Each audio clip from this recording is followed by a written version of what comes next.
Hello, everyone. Our group is presenting on the Houston Astros scandal. We have JT, Christian, Nasser, Robert, Anthony, Zach, Julio, and Reed. The Houston Astros organization operates as a limited liability company with management overseen by executives, including a general manager, president, and other senior leaders. The general manager plays a pivotal role in a day-to-day operations, making key decisions regarding player personnel such as drafting, signings, and trades. So on the right here, you're going to see the code of conduct for the MLB, and on the left, you're going to see the Houston Astros Articles of Incorporation. So a little bit of history and factual background for the Houston Astros. They were established back in 1962 as the Houston Colt 45s, and then 3 years later, in 1965, their name was changed to the Houston Astros based off of the stadium that they moved to, the Astrodome. They've completed 61 seasons in the Major League Baseball, and they have won 2 world titles, one in 2017 and in 2022. In 2017, they had sparked controversy when they had been accused of cheating, and they were fined roughly $5 million, which is the MLB maximum, and were forced to relinquish their first and second draft picks in 2020 and 2021. The Houston Astros sign stealing scandal consisted of a scheme that involved placing a camera in the center field to film the opposing catcher's sign to the pitcher. This live footage was then sent out to a monitor near the Astros dugout. Players and coaches would then decode the signals to anticipate what pitch would be thrown next. This would give the Astros batter an unfair edge at the plate since they were being tipped off about what the pitcher was throwing.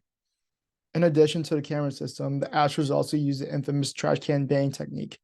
When the Astros deciphered the opposing catcher's signals, they would bang on a trash can near the dugout to alert the batter on what type of pitch would be thrown. For example, one bang might signal that an off-speed pitch was coming, while no bang would signify that a fastball would be thrown. And from a legal perspective, this act violates the MLB rules and regulations that govern fair play and sportsmanship. Any unregulated electric devices and technology that give teams a competitive edge against opponents breaches explicit guidelines set by the league. In addition, this type of scandal may spark lawsuits from fans, sponsors, or rival teams. These lawsuits can bring in various allegations such as fraud, tortious interference with contractual ties, in which plaintiffs may seek damages for financial losses or reputational damage caused by cheating. Ethically, the scandal raises questions about integrity and fair play in sports. Qualities such as honesty, respect, and sportsmanship, which are all fundamental pillars in organized sports, are undermined by sign stealing. Spectators, players, and stakeholders who expect a fair playing field also lose the trust and credibility they once had for the sport. Furthermore, the situation hurts competing teams are oblivious to legal measures being used against them. Here we have a quick timeline of the Astros scandal described by ABC Houston.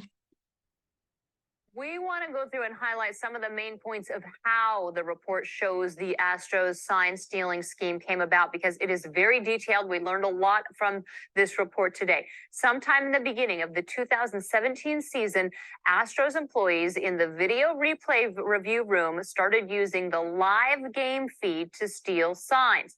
Alex Cora, the Astros bench coach at the time, then began to call the replay review room from a dugout phone to get information on the catcher's signals. Now, about 2 months into the 2017 season, Carlos Beltran and other players discussed that the team could improve decoding opposing team signs and communicating those signs to the batter. Cora arranged to have a video monitor showing the center field camera feed to be set up right outside of the Astros dugout. Players then watched that feed, decoded the catcher signs, and then you probably heard about the banging on a nearby trash can with a baseball bat to communicate the pitch to the batter. This lasted into the Astros' 2017 postseason run. One key note from this report: witnesses consistently described this new trash can banging scheme as being player-driven. It did not involve any off-the-field personnel. The team's replay review room staff continued to decode signs using the live center field camera feed for part of the 2018 season as well. However, the report shows no attempt by the Astros to use electronic equipment to steal signs into the 2018 postseason. So some of those, the details that we are getting now today, Chauncey. Alona, thanks, big. All right, this is the application of positive business trajectory. Since the federal government does not have any laws surrounding cheating in sports, we'll be looking at what the Astros did that violated internal MLB guidelines. The picture up top is from the MLB Code of Conduct, which says you must act in accordance with honor on the league. And yeah, that reflects positively on the league. The second one is from the Major League Baseball regulation. This prohibits all uniformed personnel, clubhouse staff, and equipment staff from using or possessing telephones or similar electronic devices, including any type of walkie-talkies, mobile phones, smartwatches, any various devices in or near the dugout. This is illegal because any attempt to decode signs using the replay review, which is what the Astros were using, is prohibited. Most of the players from the 2017 team either received information from the banging scheme or participated in the scheme by helping to decode signs or bang on the trash can. Many of the players who were interviewed admitted that they knew the scheme was wrong because it crossed the line from what the players believed was fair competition or violated MLB rules. Players stated that if their general manager, AJ Hinch, told them to stop engaging in the conduct, they would have immediately stopped. And this was all brought about by Mike Fires. He's the person in the photo, and he was the first whistleblower who exposed the sign stealing scheme. All right, now we want to dive a little bit more into a positive business trajectory. And now if you look at the picture on the right here, our Astros baseball represents where we believe in positive business trajectory this action to cheat falls within the Barron trajectory. And here's why. We want to show that using PPR, and we want to use two different parts to test this action that was made. The first one is we want to ask, who will be impacted by this action? This cheating with the banging on the trash cans? Well, MLB fans who want a fair game, the Astros organization, in a large part because of the fines that they had to pay, opposing teams who are now disadvantaged when they would go against the Astros while they were using this cheating technique, and just the MLB as a whole, as an organization, because of how it might weaken the trust that fans have when they watch games. Now, what cultural issues will this impact have?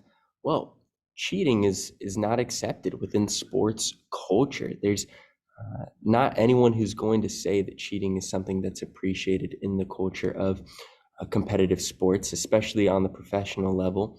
Now, what environmental issues will the action impact? Exploring that, there was no real effects to the environment that we found. So that concludes part one, our zones of impact. All right, so for part two, implied duty of integrity. Well, the question is, will the action breach the implied duty of integrity? Well, yes, this violates the Astros' implied duty of integrity, as this is dishonest and unfair. And as you can see with the baseball being on the side, it is a barren trajectory, as they have 3 out of the 4 parts of PPR. And so it's confirmed that it is a barren trajectory. So for just a follow-up as to what actually happened, when the Astros were caught in their cheating scandal, they suffered draft pick losses and they were given the max fine that the MLB is allowed to give. For their civil liability, many fans filed lawsuits against the Astros because they felt scammed out of merchandise, and obviously they bought tickets to the game just for the opposite team to cheat.